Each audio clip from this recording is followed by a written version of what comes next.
right, good afternoon, everyone. My name is Caleb Barlow. I'm the CEO of CynergisTek, and I wanted to welcome you to this executive situation report. And we're going to walk you through a couple of things this afternoon.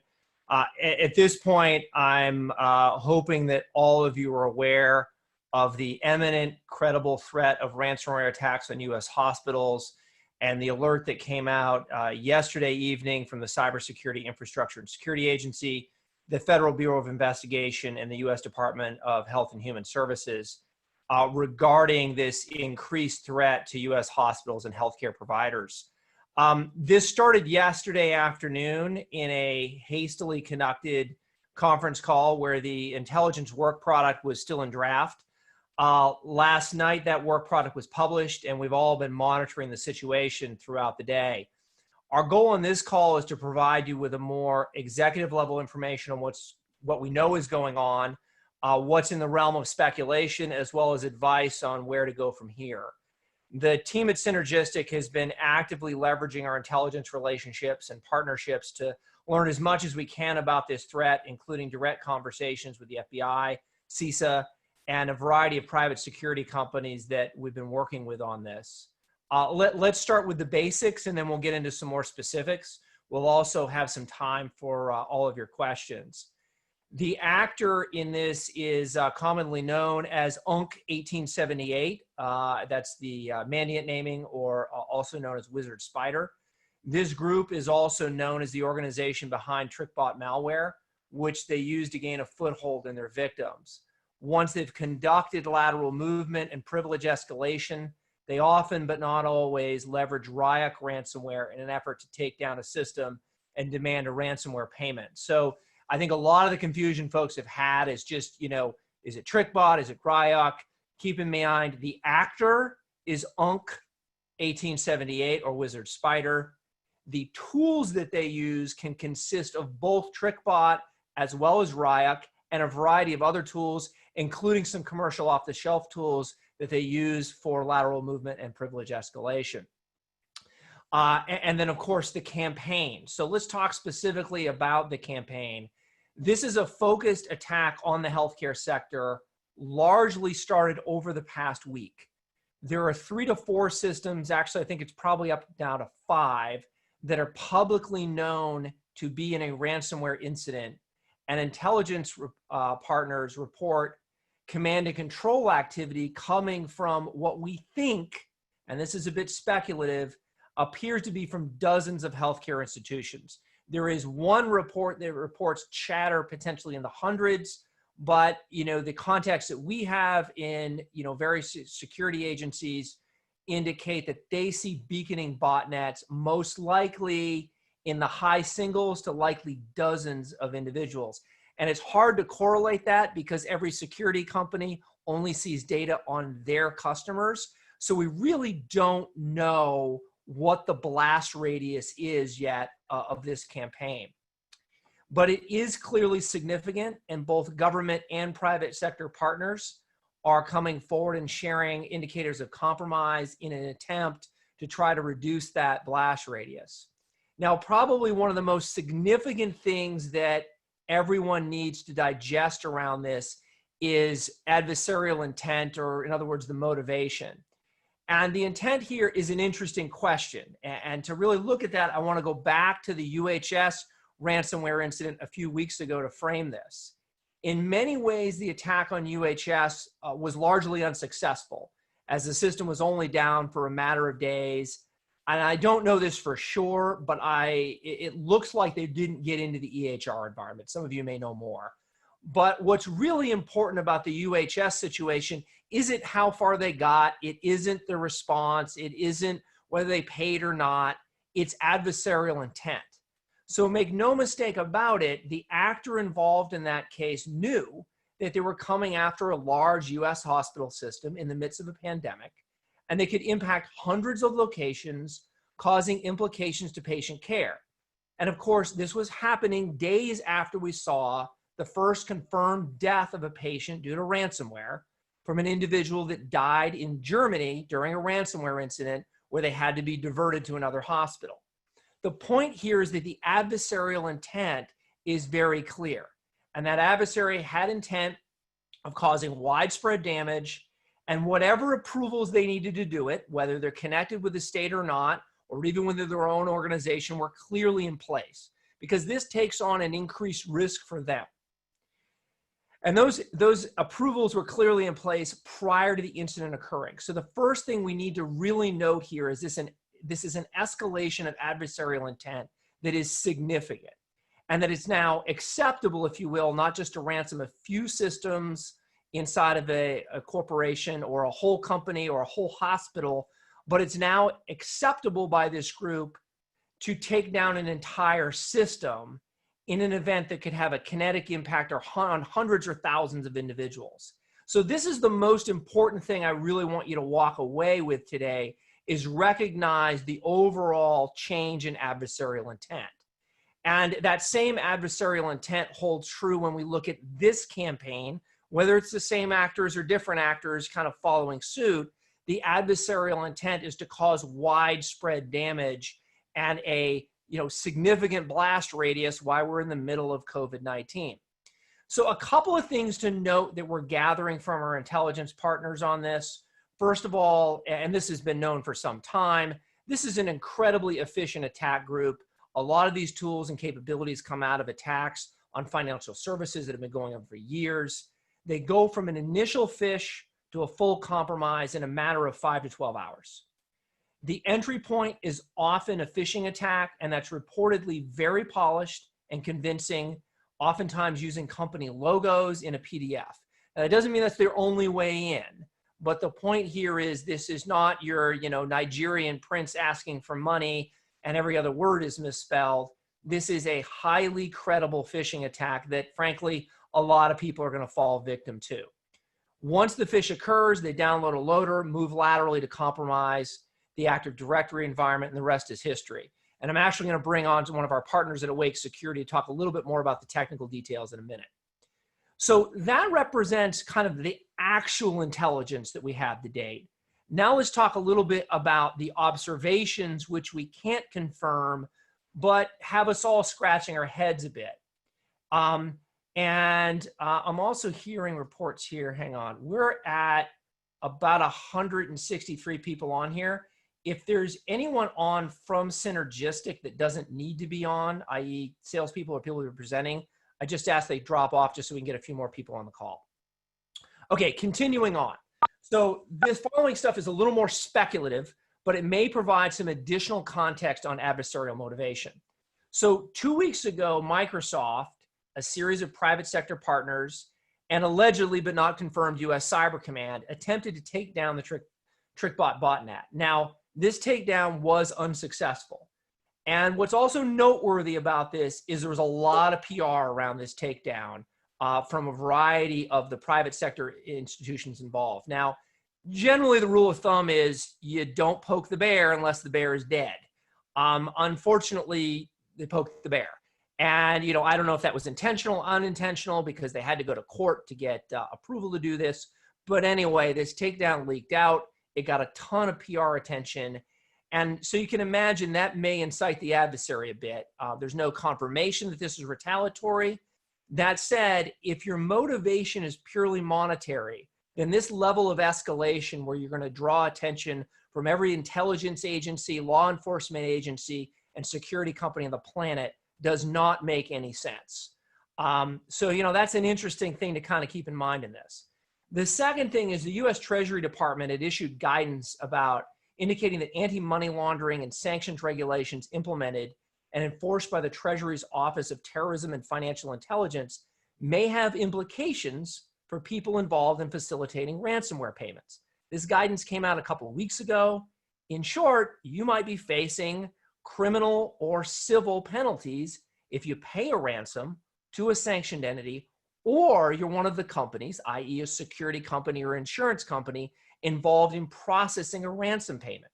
So this has real implications moving forward about the ability to pay a ransom. And of course, if you're the bad guy, this looks as well, the gig might be up or things might become more constrained on people's ability to pay. So lastly, remember that, so we might be dealing with a little bit of a wounded animal here, if you will. Again, we don't know that for sure. And lastly, remember this guidance is coming from the government. So when you hear things like imminent and credible, that means this attack is already underway, and that's very much the case. So that's a little bit of an intro to kind of the situation. What I'm now going to do is turn this over to my colleague Jason at Awake Security. And Jason, I'll let you introduce yourself. And Jason's going to give us a few minutes on a little more technical detail on what's going on. We'll then get into some recommendations and have an opportunity for questions. Jason? Yeah, Caleb, thanks. And I think you hit a lot of the key points that are out there. And I'll just give you guys a little bit of on-the-ground perspective. One, on the OFAC item, we did extensive details on that, which is the amount of money you might be paying to a terrorist or somebody on a list. And we actually, I wrote an article that's going to come out on Dark Reading, I think in the next week or two, around that same topic, which it does put some stress on the actors, but there's lots of caveats in there too. And one of the things we'll want to look at is, the plans and organizations should be assuming they might have to pay level of charges, knowing that they may pay the ransom to somebody that OFAC may come in and fine you. The other thing is, last Friday, I was in the middle of this previous campaign that supposedly got disrupted with Mandiant. We were teamed up on an engagement. And in the middle of it, we had Ryuk hit us with their second wave, and we had direct evidence that the shutdown didn't exactly work of TrickBot because we were defending it. Again, we were working with Mandiant on the ground. There's about 10 of us solid on one account. And, I can tell you the actor is very devious. This had about a 2-day window on compromise. They came in, they tried to hit the actual SMS service and tried to compromise the entire network at that time. And we luckily shut down every SMS VM and stopped the encryption. So what I'm getting at is, if you can get in before they actually launch the attack, because they do have stages, you can actually stop the encryption and contain it. And some of that goes to, a couple of things. One, can you identify the compromise in the network? And have visibility on possible where it can be expanded and quickly replicated. 2, can you contain certain Active Directory items across the board? One of the things you'll be looking at is, how do you shut down some of those communication paths in the event? So there's a preparation there. And then 3 really is, how do you sustain that protection? We had actually gone through a lot of this, and to your point of, like, is this targeted or not? The second campaign that came through, and the first one was called Keg Tap, if anybody knows what that is. It was a phishing campaign, just as Caleb had mentioned. The second campaign came through, it hit about 140 companies, and we actually saw the intelligence come out of Saudi Arabia. Prior to it hitting our current client, we were investigating. So it was a broad scope. It wasn't necessarily particularly targeted at this entity. It was targeted based on existing intelligence the actor had, looking to hit a broad scope of individuals. And, it is very convincing. There was probably over 30 people that had clicked on the phishing emails in the company. And even the second phase, when they've been warned, we had about 8 people still click on the second attack. So the emails are very convincing that come in.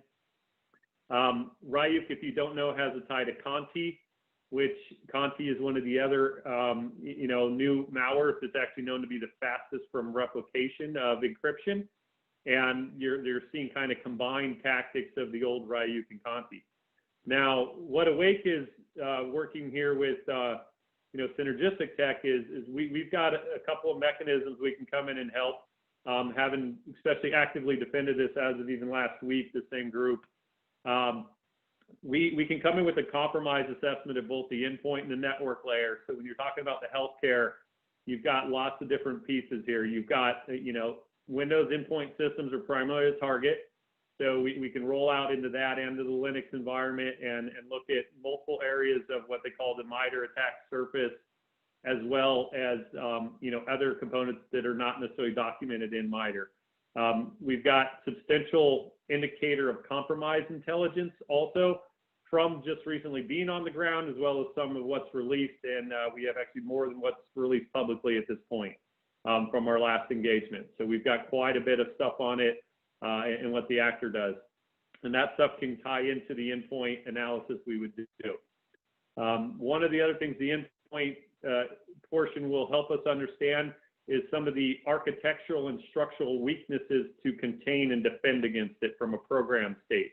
So if you can't shut down certain things in Active Directory, if you've got too many trusts, if you've got too many shares for certain applications, all that comes into play how fast you can be encrypted and to the extent. We also drop in a piece of network technology from our company. And what the network does, it helps us see the unmanaged devices as well as the endpoint coverage. So we're able to see, do we have every system protected? And one of the challenges we ran into on the last one, until we got network visibility in, is we kept finding systems getting compromised because we didn't know they even existed in the enterprise. And the network allows us to see those additional systems, get the agents on them, especially when maybe the IT and security department themselves don't know this exists in the enterprise. As well as in the healthcare, you've got, Bluetooth devices, you've got all these, cameras, ECMO, all these things that go across the board that some of them talk outside to the world, some of them leak data, some of them have compromised points in them that an attacker can essentially sit in and beacon out. The network will provide us visibility if they decide to try to hide into those items too for a persistence perspective. So we come in with a combination approach. And then the other key is, providing the right recommendations based on that visibility to quickly be able to respond. And some of these companies may not have retainers. They may not have somebody who can respond in quickly to them. And if they don't have a retainer, what happens in this state is they're going to pick up the phone and call somebody like Mandiant. And, what happens in that situation is exactly how we got pulled in the last one. When Mandiant has overflow, they call companies like Awake and they basically hand them over to us and we have that relationship with them. Or they will just straight out refuse it because they can't take it. And if you've got a lot of attacks going on, you don't want to be at the bottom of that barrel and not have somebody to come in, get you contained, get you back up and running quickly. Because in the healthcare, it's not just money like the financials. You're actually looking at, this could be lives because you have support systems down, you've got hospital equipment not functioning. So really making sure they do have a retainer and somebody being able to respond is very key in the situation. Because with ransomware, it is a matter of time. You need to be able to drop in quickly. You need to be able to contain quickly. Okay, let me hand it back to you and just open it up for any other questions or detail you'd love me to go into. All right, thanks a ton, Jason. So if we quickly talk about, some of the recommendations, let's talk about immediate recommendations, right? So first and foremost, and Jason talked about this, you've got to run a compromise assessment. Many of you do not have endpoint protection products in place. All the more reason why, if you can't get telemetry off your endpoints, you need to get something in there now that can get that telemetry. Review those run books if you have them. If you don't, we can help you get one, but you really need a run book in place right now around ransomware, because remember, this problem isn't going to go away in the next 48 or 72 hours, in the next week or two. The point here is the adversarial intent has risen, where we've determined that healthcare is a lucrative target and the bad guys no longer care about the level of impact they cause. So we're living in this. And now what we need to do is scramble to make sure we secure healthcare. A couple of other things. Probably the other really big one here is if you have any single factor authentication at all within your organization, that needs to go away immediately. So multi-factor, if you've been thinking about a deployment, I would highly encourage you to get those deployments moving immediately. With the tools that these guys are using, it takes a matter of seconds to crack a password. And the problem here is unless you have some sort of method of multi-factor, you're going to end up owned in a matter of minutes. You want to make sure you're up to date on patching. That's obvious, but specifically look at your Active Directory. You want to be on 2012 R2 or higher. Ensure all your domain admins are in protected groups. and disable domain admin authentication on any workstation. It's a key. People should not be logging in as the domain admin and doing any other work other than very specific work that's required to be a domain admin, so you can detect that. Obviously, we got to get out there, start looking for IOCs immediately. And, I think the other thing to realize here is if you don't have the provisions in place at the endpoint, the network layer, and or the multi-factor, start really thinking about exercising your contingency plans. Unfortunately, a lot of the command and control over this is going over DNS. So it's going to be very difficult to detect if you don't have that tool stack in place. This is a little more minor, but limit personal email on organizational devices, expedite patching, and realize we're just in a heightened state of challenge here. Over the course of the next week or so, we would highly recommend, if you don't have a ransomware runbook, you get one in place. Secure an incident response retainer if you don't have one. And again, aggressively deploy endpoint protection and multi-factor authentication. And although those tools are expensive, they can be deployed very quickly. Now, they're not something we're in the business of providing, but we can certainly provide some recommendations for you there if you don't have any. And lastly, and I know this is going to be the hard one that you're all going to roll your eyes at, but if you've been putting off network segmentation, you've got to step it up on network segmentation. And it's time to really start moving forward on whether that's moving to software-defined networking or cloud, or breaking out your networks and, for example, separating your EHR off on a separate subnet. These things are going to become really critical over the coming weeks and months. So that's kind of the quick situation report. Also, Jason from Awake Security, really appreciate you joining us to provide this information to our clients. And again, if any of you need any help in this, if any of you do become breached, please reach out to your CynergisTek sales rep. We're happy to engage with you and talk with you about this, provide additional advice. We're all in this together, and we wish you the best of luck in keeping clear of this over the next few days. Thanks, everybody.